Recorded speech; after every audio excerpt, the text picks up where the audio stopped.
Saudara, sebagai orang percaya, sebagai orang Kristen, kita hidup saat ini hanya karena anugerah, saudara. Dan semua dari kita sebagai orang-orang Kristen, kita menyadari, saudara, hidup kita hari ini karena Injil, saudara.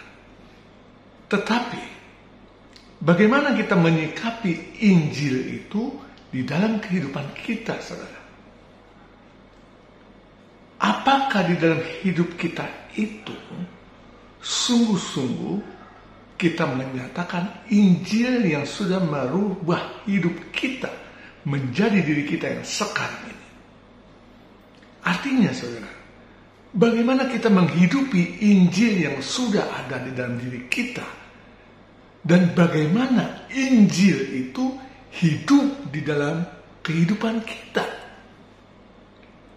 Kalau Injil itu hanya berhenti sampai di kepala kita, kita mengerti bahwa kita orang berdosa, kita harus berbuat baik, tapi tidak merubah apa-apa di dalam sikap hidup kita, maka saudara, artinya kita belum menghidupi Injil itu, dan Injil itu belum hidup di dalam kehidupan kita.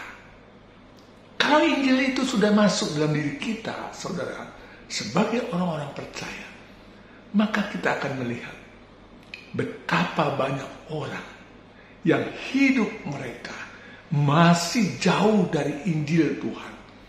Hidup mereka masih sembarangan. Hidup mereka masih belum berkenan di dalam Tuhan. Bagaimana kita, saudara, sebagai orang yang berbagian di dalam hidup di dalam Injil itu bisa menjadi berkat bagi mereka?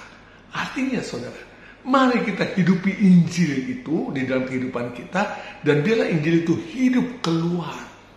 Kita bagikan kepada mereka-mereka yang belum mengenal Injil, yang belum menerima Kristus Yesus sebagai Tuhan dan Juru Selamat mereka. Sehingga setiap dari mereka juga boleh memperoleh kehidupan yang diselamatkan oleh Kristus Yesus. Jadi jangan sampai berhenti dalam diri kita.